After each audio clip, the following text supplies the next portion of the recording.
Another beautiful morning. Good morning, everyone, and welcome to Carnival Breakfast Show coming to you from Carnival Radio. And this is Newspaper Review. I am Joseph Oyekola. Good morning and welcome once again.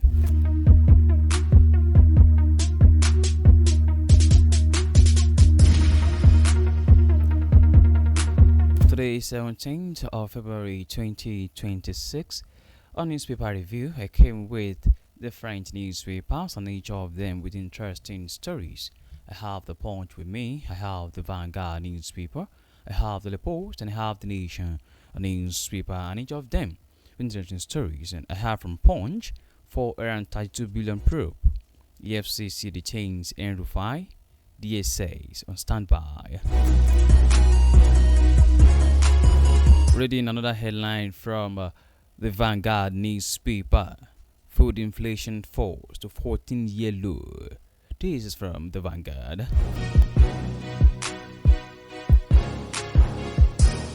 I read from the Post newspaper. 2027 Kano Central to APC plans, says Shatima. And from the Nation newspaper. VAT remover won't tackle high cost of rent in Nigeria, says stakeholders.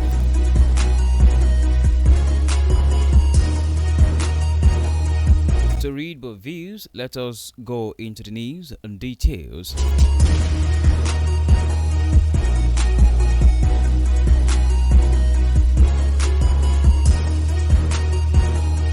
Started the news and details from the Punch newspaper is where EFCC detains Rufai and DSA is on standby.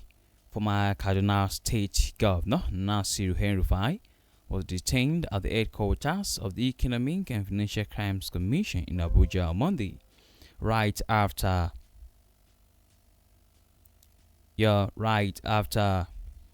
the Financial Crimes Commission in Abuja on Monday. After hours of interrogation, even alleged 432 billion corruption probe. Rufai, chieftain of the African Democratic Congress, is also expected to face criminal prosecution over the alleged bugging of National Security Advisor Nuhu Ribadu's phone. Multiple sources within the anti-graft agency confirmed to the newsmen that the former governor who arrived at the commission's Jabi headquarters around 10 a.m. in response to an invitation was grilled over allegations arising from the 2024 report of the Kaduna State House of Assembly, which accused its administration of misappropriating loans, violating due process in contract awards, and plugging the state into heavy debt. He had asked late Monday night whether Rufai would regain his freedom. The source responded bluntly that he is still in the custody of the FCC and wouldn't be released today, Monday. The FCC spokesman, Dele Ojewale, confirmed that the former governor honored the commission's invitation, but declined further comment on the nature of the interrogation or the next line of action. This news was sourced from the Punch newspaper. For more details, please visit the Punch newspaper. 433 billion naira probe. EFCC detains Rufai. DSAs on standby.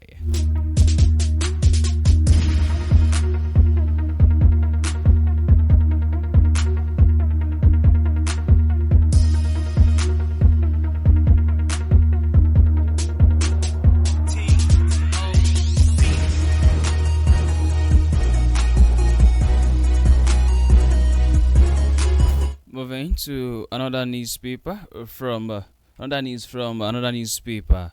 This is where food inflation falls to 14-year low.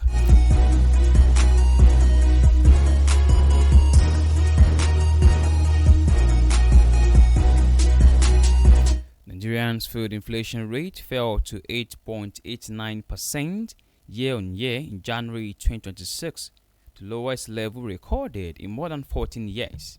According to the latest Consumer Price Index report released by the National Bureau of Statistics. Also, headline inflation eased marginally to 15.10% in January 2026 from 15.15% in December 2025, contrary to earlier projection by analysts that inflation could climb to 19% in January. The members of the organized private sector cautioned against undue excitement over the marginal decline in Nigeria's headline inflation rate in January, which they attributed to improved food production and stability of the exchange rate. The latest food inflation figure marks the fourth single-digit reading in 128 months and the lowest since August 2011, when food inflation stood at 8.66% from June 2015, when the rate rose to 10.04%. Food inflation remained in double digits for 128 consecutive months until December 2025. Data from the Bureau show that food inflation fell from 29.63% in January 2025 to 8.89% in January 2026, a decline of 20.73 percentage points over 1 year. On a month-to-month basis, food inflation contracted by 6.02% in January, compared with a 0.36% decline in December 2025. For more details, please visit the Vanguard newspaper. Food inflation falls to 14-year low.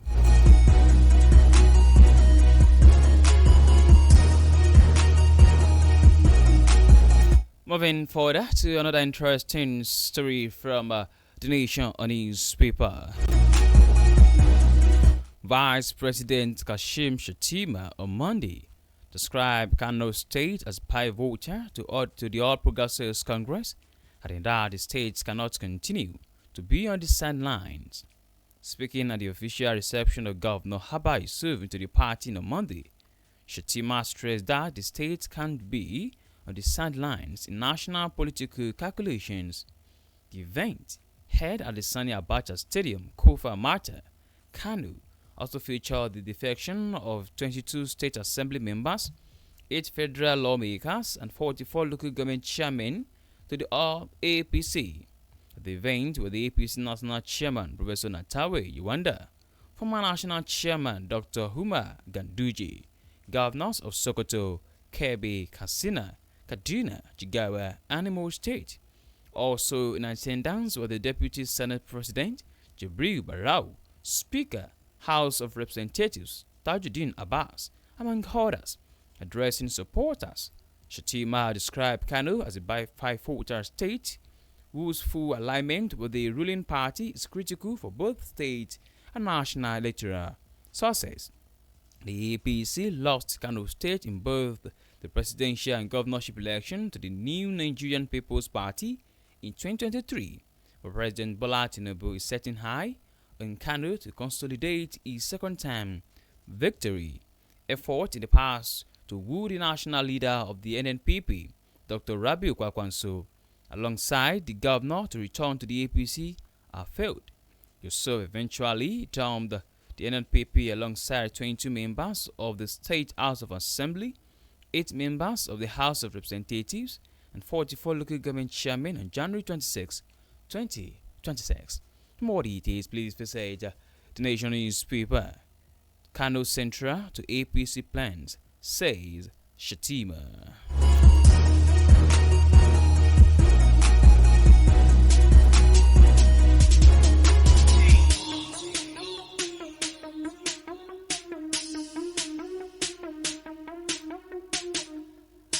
Moving to business sector from Daily Post newspaper is where VAT remover won't tackle high cost of rent in Nigeria by the stakeholders. Stakeholders in Nigeria real estate sector have argued that removing value-added tax VAT on land and rent will not address the persistent surge in housing costs across the country. The opposition follows a clarification by the chairman of the Presidential Fiscal Policy and Tax Reforms Committee, Taiwo Yedele, who stated that VAT is already accepted on land, buildings, and rent under the Nigerian Tax Act currently being implemented. The clarification came amid reports alleging that the Nigerian tax had introduced a 25% tax on building materials and other related items. Oyedele had maintained that the new tax reforms are designed to ease the burden of high rental costs on Nigerians. However, property experts insist that the real drivers of high rent lie elsewhere. This comes against the backdrop of rising public frustration over escalating rent prices nationwide. In major cities such as Abuja, Lagos, Kano, Enugu, and Port Harcourt, rent prices have surged dramatically. In Abuja, the instance, the annual rent for a one-bedroom apartment has climbed by more than 100%, rising to between $1,500,000 and $2 million from previous rate of 500,000 to $1 million in areas such as Dawaki, Jabi, Jahi, Gubwa, Dutse, and Yanya. Similar increases have been recorded in major urban centers. In many cases, annual rent now exceed the yearly earnings of a worker on Nigerian's 70,000 minimum wage.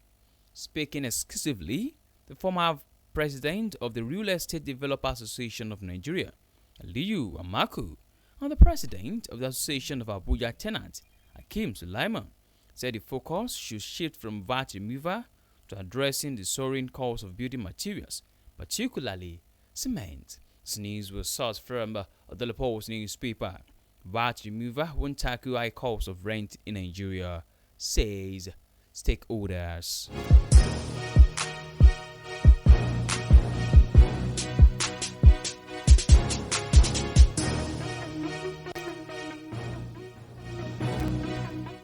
To bring the newspaper review to a close this morning, here is the recap of headlines.